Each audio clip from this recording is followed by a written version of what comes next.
किसान साथियों नमस्कार, मैं पुनीत सिसोदिया। किसान भाइयों, आज की इस वीडियो में हम आपको दुनिया का सबसे ताकतवर, पावरफुल और सबसे बेस्ट कीटनाशक बनाने के बारे में बताने वाले हैं, जिसको आप इजीली घर पर बना सकते हैं। यदि मैं इसकी खासियतें आपको गिनवाऊं तो पहली इसकी खासियत है, ये हर एक कीट पर काम करता है। कोई भी इंसेक्ट क्यों ना हो, हर एक इंसेक्ट को कंट्रोल करेगा। चाहे कोई इल्ली है, चाहे कोई सकिंग पेस्ट है, सकिंग पेस्ट में थ्रिप्स हो, माइट्स हो, एफिड्स हो, व्हाइट फ्लाई हो, सब पे काम करता है। और उसके साथ साथ ये नेमाटोड्स पे भी बहुत अच्छा काम करता है, यानी कि कोई भी कीट हो उसको कंट्रोल करने में बहुत इफेक्टिव है। दीमक पे भी वो अच्छा रिजल्ट दिखाता है। तो कोई भी हार्मफुल इंसेक्ट है, आप उसके लिए यूज कर दीजिए। आपको सोचने की आवश्यकता ही नहीं है कि ये काम करेगा नहीं करेगा, काम करेगा ही करेगा।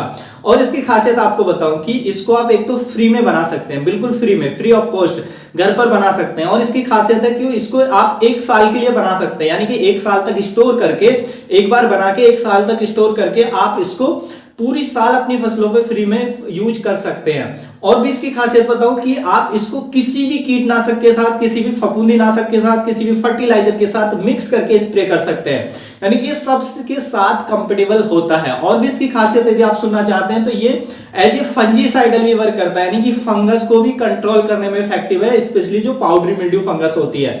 और भी इसकी खासियत आप सुन लीजिए कि ये जो हमारे एग्स होते हैं, कीटों के अंडे होते हैं, तो उनको भी नष्ट करने में इफेक्टिव है, यानी कि इसके अंदर ओविसाइडल प्रॉपर्टीज भी होती है।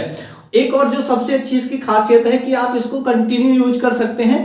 इसके प्रति जो कीट है वो कभी भी रेजिस्टेंस डेवलप नहीं कर पाएंगे। यदि आप समझ चुके हैं कि मैं किसकी बात कर रहा हूं तो कमेंट करके, वीडियो को पोस्ट करके एक बार कमेंट कर दें कि मैं किसकी बात कर रहा हूं, कौन से कीटनाशक की बात कर रहा हूं, तो कमेंट जरूर करें। तो ऐसा कोई भी दुनिया का कीटनाशक नहीं है जिसको आप कंटिन्यू यूज कर सकें और वो हर कीट पे काम करे और कंटिन्यू यूज कर सकें। अगर किसी भी कीटनाशक को आप कंटिन्यू यूज करते हैं तो एक समय बाद, जितने भी रासायनिक कीटनाशक हैं, एक समय बाद उनके प्रति रेजिस्टेंस आ जाती है और वो काम करना बंद कर देते हैं। लेकिन ये ऑर्गेनिक में आता है और इसके प्रति जो कीट है कभी रेजिस्टेंस डेवलप नहीं कर पाएंगे। आप बेझिझक यूज कर सकते हैं और फ्री ऑफ कॉस्ट।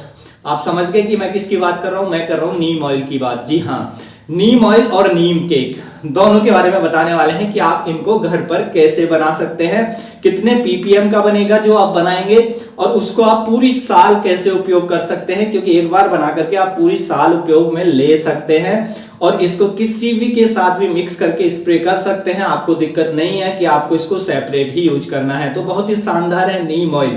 तो नीम ऑयल के बारे में डिटेल में समझेंगे कि आप इसको घर पर कैसे बनाएंगे। तो वीडियो काफी इंफॉर्मेटिव होगा। एक तो वीडियो को लाइक कर दीजिएगा और ज्यादा से ज्यादा फार्मर तक पहुंचाने में इसकी हमारी हेल्प कीजिएगा। उसके लिए आप जानते हैं क्या करना है, आपको शेयर करना है। तो चलिए जानते हैं नीम ऑयल हम घर पर कैसे बनाते हैं। देखिए, नीम ऑयल जो होता है वो नीम का जो प्लांट्स होता है, नीम का पेड़ होता है, उसके बीजों से, उसके सीड से नीम ऑयल तैयार किया जाता है। तो आप देखिए, कंपनियां क्या करती हैं कि नीम निवोली का जब भी सीजन आता है, यानी कि जब नीम पे जब भी फ्रूट्स आते हैं, वो फ्रूट्स पक जाते हैं, तो उनको इकट्ठा करके वो खरीद लेती हैं गांव से जाकर के, और दूर दूर जहां भी नीम के प्लांट्स होते हैं वहां से वो परचेज कर लेती हैं कुछ औने पौने दामों में। उसके बाद उससे वो नीम ऑयल तैयार करती हैं और उससे नीम केक तैयार होता है, साथ में नीम ऑयल तैयार होता है और बहुत एक्सपेंसिव फिर बेचा जाता है। आप मार्केट में जाते हैं तो आप जानते होंगे कि नीम ऑयल आपको कितना महंगा मिलता है। तो लेकिन हम बात कर रहे हैं कि आप फ्री में कैसे बनाएं। तो देखिए, जब भी नीम आप जानते हैं, नीम को ज्यादातर इलाके में, गांव में जो नीम के पेड़ हैं वो मिल जाते हैं। तो नीम पे आप जानते हैं गर्मियों में निवोलियां आती हैं। तो नीम की निवोली जब वो पक जाती है हमारे गांव में, एरिया में, जब भी वो पक जाए तो उसको इकट्ठा कर ले। इकट्ठा करने के बाद जितना इकट्ठा हो सके आपसे, क्योंकि आपको तो ज्यादा नहीं करना है, आपको तो केवल अपने यूज के लिए ही बनाना है, तो आपको सेल तो करना नहीं है, लेकिन आप अपने यूज के लिए बनाकर रख सकते हैं नीम केक और नीम ऑयल, और साल से साल यूज करें। तो जिससे आपका जो थ्रिप्स अभी कंट्रोल नहीं हो रहा है, क्योंकि हम कोई भी दवाई दे रहे हैं तो कीट जो है वो कंट्रोल नहीं हो रहे हैं, स्पेशली थ्रिप्स, क्योंकि उनमें रेजिस्टेंस आ चुकी है। तो उस समस्या से बचने के लिए नीम ऑयल बहुत ही बेस्ट है। किसी के भी साथ डालकर दे दीजिए या सेपरेट स्प्रे कर दीजिए, तो आपका हर एक कीट कंट्रोल हो जाएगा, यहां तक कि थ्रिप्स भी अच्छे से कंट्रोल हो जाएगा और उसके अंडों को भी ये नष्ट कर देगा। तो कैसे तैयार कर रहे हैं हम, ये इस पर बात कर रहे थे। तो आपको जब भी नीम का सीजन हो वहां से निवोली लाए। पकी हुई निवोलियां, जब निवोली पक जाती हैं उनको निकाल ले, वो अपने आप गिर भी जाती हैं, तो आप इकट्ठा कर सकते हैं झीली नीचे से। तो उन निवोलियों से उनके बीजों को अलग कर लें। आसानी से जो बीज हैं पकी हुई निवोलियों से आसानी से अलग हो जाते हैं। अब इनको अच्छे से पानी में आप वॉश करें, धुल लें, ताकि इनका ऊपर का जो भी गूदा है निवोली के ऊपर का वो हट जाए। उसके बाद आपको क्या करना है, इनको धूप में सुखाना है अच्छे से, इसकी जो नमी है वो खत्म हो जाए। जब नीम की निवोली पूरी तरीके से आप धूप में डालकर रखें, जब पूरी तरीके से सूख जाए, सूखने के बाद अब इनको इकट्ठा कर लें। तो देखिए अब इसको यूज करने के दो तरीके हैं। एक तो आप निवोलियों को ऐसे ही बारीक कर लें, बारीक पाउडर बना लें और उनको ऐसे ही डायरेक्टली आप यूज कर सकते हैं। ऐसे यूज आप ऐसे कर सकते हैं जमीन में डालकर, यानी कि बेसल डोज में आप दे सकते हैं बेड प्रिपरेशन के समय। ऐसे यदि आप यूज करते हैं तो उससे क्या आपको बेनिफिट्स मिलेगा कि ये जो नीम हमने इसका पाउडर बनाया है धीरे धीरे डिकम्पोज होगा।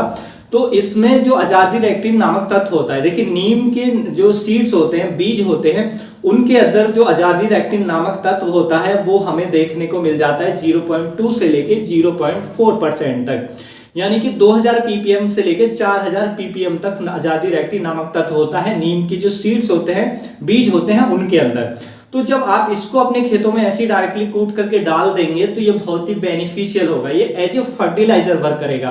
देखिए इसमें नाइट्रोजन, फास्फोरस, पोटास बहुत अच्छी मात्रा में इसके अंदर होता है। दूसरा अजादिरेक्टिन नामक तत्व होता है जिससे आपकी फसलों की जड़ों में जो भी सॉइल बाउंड फंगस है वो भी कम हो जाएगी, उसके साथ साथ नेमाटोड्स की समस्या कम हो जाएगी, कोई भी कीट आपकी फसलों की जड़ों को नुकसान नहीं पहुंचा पाएगा। और नीम की निवोली के अंदर या नीम ऑयल हो या नीम केक हो या हम ये जो कूट कर डालते हैं इसके अंदर, तो दोनों चीजें होती है, नीम ऑयल भी है और केक भी है। तो ये बहुत ही अच्छा होता है, उच्च कोटि का होता है। जब आप इसको उपयोग करेंगे तो इसके अंदर बहुत अच्छी नेमेटिसाइडल प्रॉपर्टीज होती है, इनकी नेमाटोड्स की समस्या है उससे आप बच सकते हैं। और ये बहुत लंबे समय तक, यानी कि ऐसा नहीं है कि आपने यूज किया जो कीटनाशकों कुछ समय तक काम करते हैं, लेकिन हमने डाल दिया, धीरे धीरे डिकम्पोज होगा, हमारी पूरी फसल को सुरक्षित रखने का काम करेगा, नहीं पूरी फसल में नेमाटोड से सुरक्षित रखेगा, कीटों से सुरक्षित रखेगा। और धीरे धीरे जो फर्टिलाइजर है इसके वो हमारे प्लांट्स को मिलते रहेंगे, जो पौधे की ग्रोथ अच्छी हमें देखने को मिलेगी। तो पहला तरीका ये है कि आप इजीली कूट कर डाल दें, कूट कर रख लें अपने पास, कूट कर जब भी निवोलियां हों खूब अच्छे से, और उनको फिर आप यूज कर सकते हैं। जब भी आप गमलों में यूज कर सकते हैं, खेती में बेड प्रिपरेशन में यूज कर सकते हैं, बहुत अच्छे रिजल्ट आपको देखने को मिल जाएंगे। दूसरा जो तरीका है वो ये है कि आपने नीम की निवोलियों को सुखा लिया है, निकाल करके सुखाने के बाद देखिए गाँव के अंदर जो तेल निकालने वाली मशीन होती है, जिनको हम कोलो कहते हैं, मशीन होती है, गांव में मिल जाती है। सॉरी थोड़ी देर के लिए पावर कट हुआ था। तो देखिए जो नीम की निवोली है वो गांव में जो मशीन है वो आसानी से मिल जाती है, तो आप वहां पर जा करके उससे तेल निकलवा सकते हैं, यानी कि ऑयल निकलवा सकते हैं। उससे क्या होगा कि आपका ऑयल निकल जाएगा नीम की निवोलियों के अंदर से, और वहां पे आपका नीम केक भी आपका बन जाएगा, नीम की खल वो भी अलग हो जाएगी। तो अब इन दोनों को इकट्ठा करके आप नीम के ऑयल को रख सकते हैं, स्टोर कर सकते हैं, और नीम खली को भी स्टोर कर सकते हैं। तो नीम खली को एज ए बेसल डोज में यूज कर सकते हैं, जिससे आपके बहुत अच्छे रिजल्ट देखने को मिलेंगे, फर्टिलाइजर का काम करेगा, नेमेटिसाइडल प्रॉपर्टीज इसके अंदर होंगी। और जो नीम ऑयल निकला है, देखिए ये जो नीम ऑयल निकलेगा वो मिनिमम 2000 ppm का निकलेगा, यानी कि 2000 ppm का मिनिमम ये आपको देखने को मिलेगा। तो बहुत अच्छा ये काम करेगा। अब आप इसको स्प्रे में यूज कर सकते हैं पूरी साल, जब भी आपको जरूरत हो नीम ऑयल लें और टैंक में डालें और अपनी फसलों पर यूज कर सकते हैं, तो जिससे आपको बहुत ही अच्छे रिजल्ट देखने को मिल जाएंगे। तो देखिए नीम ऑयल आप इजीली इस तरीके से बनवा करके और रख सकते हैं, स्टोर कर सकते हैं, और साल से साल उपयोग कर सकते हैं। और देखिए एक और चीज, जो नीम के जो पत्ते होते हैं, नीम के पत्ते हो, नीम की छाल हो या नीम की निवोली हो, इसकी कोई भी चीज हो, उसमें सब में अजादिरेक्टिन तत्व होता है, जिसमें इंसेक्टिसाइडल प्रॉपर्टीज बहुत अच्छी होती हैं। तो नीम के जो पत्ते हैं वो भी जब पतझड़ के समय झड़ जाते हैं, नीचे गिर जाते हैं, तो उन पत्तों को भी आप, क्योंकि वो सूख जाते हैं उस कुछ समय बाद, तो उन पत्तों को इकट्ठा करके भी आप बारीक करके कूट के और इस नीम केक के साथ या सेपरेट आप इनको भी डाल करके उपयोग करेंगे खेतों के अंदर, तो खेतों में कार्बन बढ़ेगा, खेत में आपके नेमाटोड्स की समस्या, इंसेक्ट्स की समस्या कम हो जाएगी, और एज ए फर्टिलाइजर ये बहुत अच्छा काम करेगा आपकी मिट्टी के अंदर। तो बहुत अच्छे हैं, नीम का जो पौधा है वो उसके अंदर पूरा का पूरा पौधा ही बहुत बेनिफिशियल होता है। तो नीम की निवोली का जब भी सीजन आता है आप कोशिश करें ज्यादा से ज्यादा एकत्र करके, और उनका आप कैसे अच्छा यूज ले सकते हैं, वो भी फ्री में, क्योंकि हमें फ्री में वो अवेलेबल हो जाएंगे। तो इस तरीके से आप उपयोग करके बेनिफिट्स ले सकते हैं। तो उम्मीद है किसान भाइयों जो आज की जानकारी है आपको अच्छी लगी होगी। जानकारी अच्छी लगी तो वीडियो को लाइक कीजिएगा, ज्यादा से ज्यादा फार्मर के साथ इसे शेयर कीजिएगा ताकि उन तक वे जानकारी पहुंच सके। मिलूंगा मैं आपको एक और नई वीडियो में नई जानकारी के साथ, तब तक के लिए आप अपना ख्याल रखिएगा। धन्यवाद।